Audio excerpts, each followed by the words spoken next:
Hey guys, welcome to this episode of the Kamen Tokukast. As always, I'm your host of Frozen Stratos, and this pixely man right next to me here is... the Cinder Blaze. Oh boy, the lag!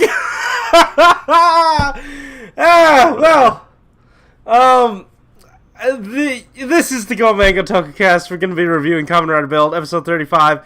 It's super late. Sorry about that. This went up on time earlier, but we had some audio issues. I want to give a special shout out to Kitty Katiffy?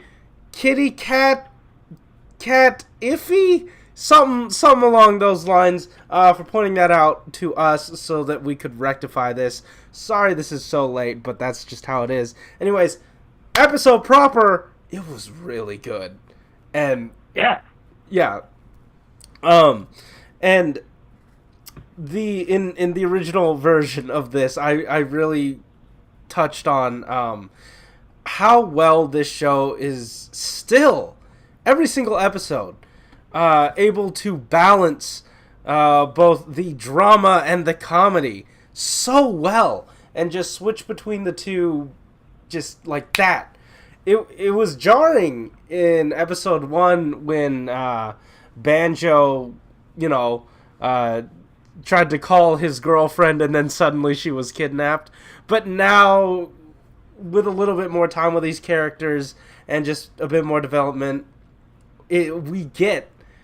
I don't know, just switching between the drama and the comedy is such a smooth and welcome transition each and every time.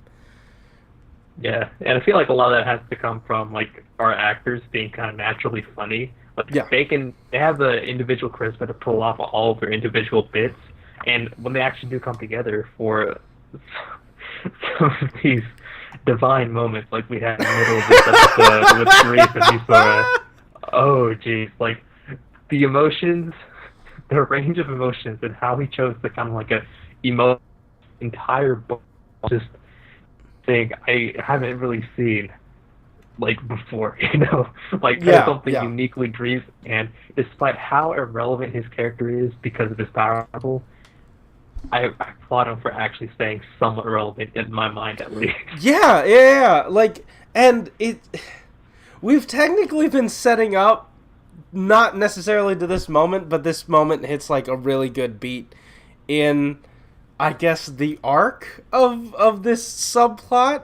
But like the moment he arrived on the scene and he saw Mitan, or at least heard her, we started developing this small but very, very delicious morsel of entertainment, and it's all sort of culminated here, this episode, into something so genuinely hilarious. And I don't know, man, this this show is just knocking it out of the park for that. But there are also, like some plot things that happen, may or may not have to do with Pandora's box being completed. Yeah, that maybe sort of kind of happened this episode. Yeah. Man, again, I touched on this earlier, but any show, or not any show, but like all the other shows I'm watching, even American shows, right? Arrow, Flash, Supergirl. Last week, every single one of their episodes were like, well, we don't know what to do with this episode. We're just going to waste time until the finale. Every single one, without fail. They were just wasting time until the finale.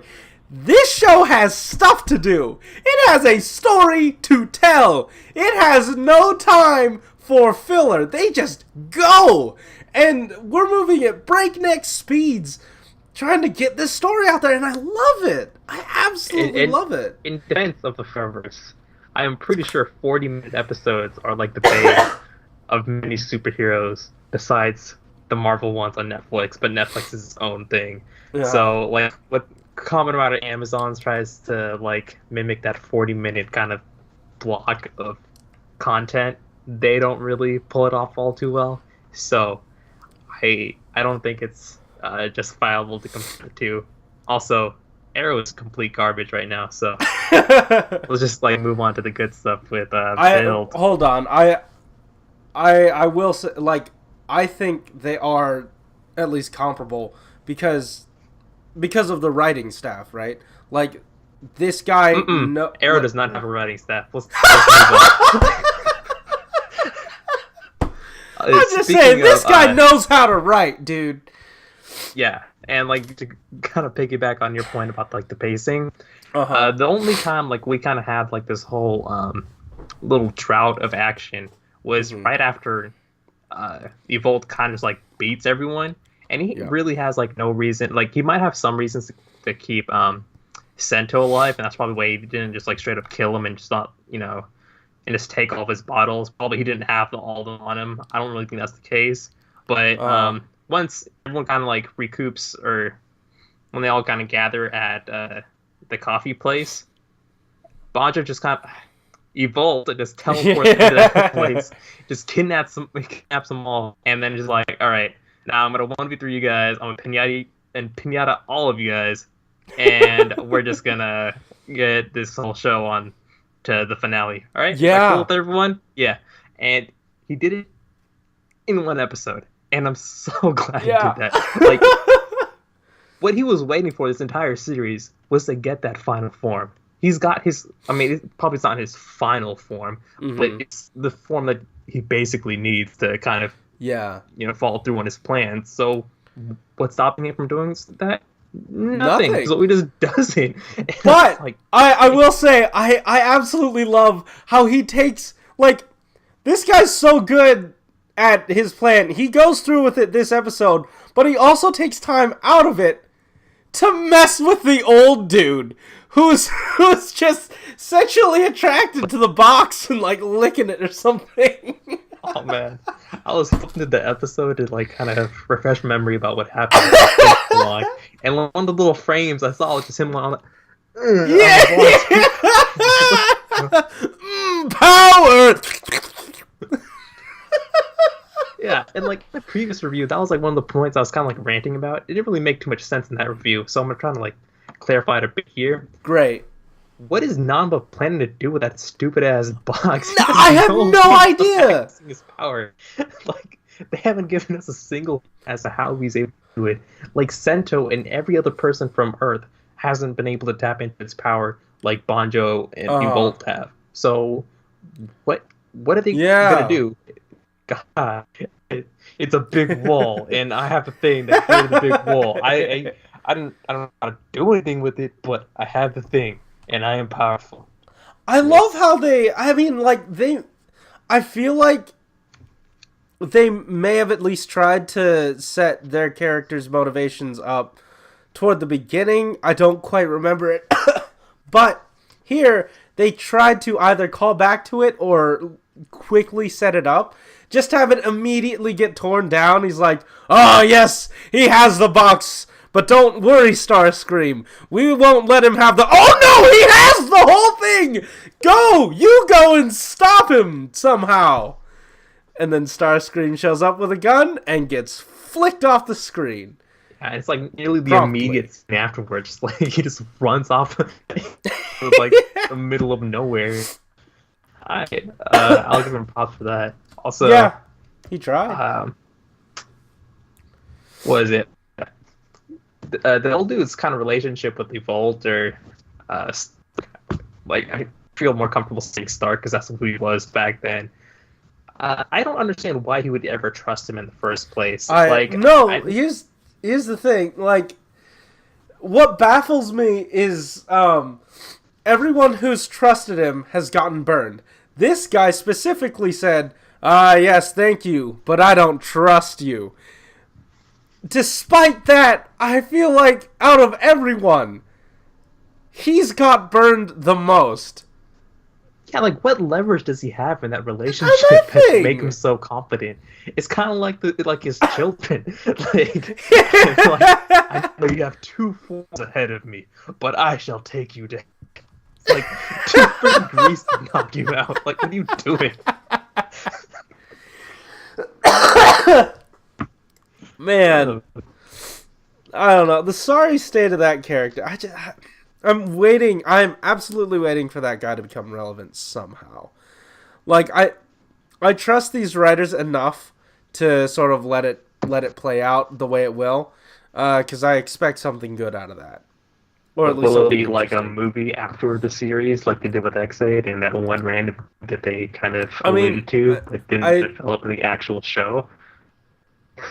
I mean, if it is, this is honestly doing a better job. But if not, like I know that X8 or no, Build's movie is supposed to be its ending, so you know.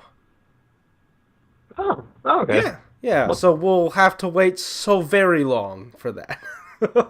Yeah, so it's like the exact same thing, I guess. Huh? How the movie is like the actual end for the show. Yeah. But we'll see. It could easily be X8 another ending or whatever. I don't know. I don't like X8, man. But hey, I like this episode. Alex, do you have anything else you wanted to say about this? About it? All right, cool. Yeah, we talked a lot about it earlier. We don't quite remember how much we did cover, how much we didn't, but I'm sure you'll tell us in the comments down below. And again, special thanks to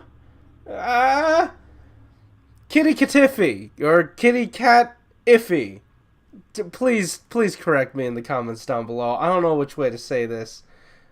But hey, thank you for letting us know that something went wrong. You are absolutely the reason this is coming out, but you are not the reason it's coming out late. That's my bad. Oops. Anyways, guys, thanks for watching. Like, comment, subscribe. New Legacy Wars video. I made one. It was fun to play it, so watch it. Anyways, guys, thanks for watching. Keep it juicy.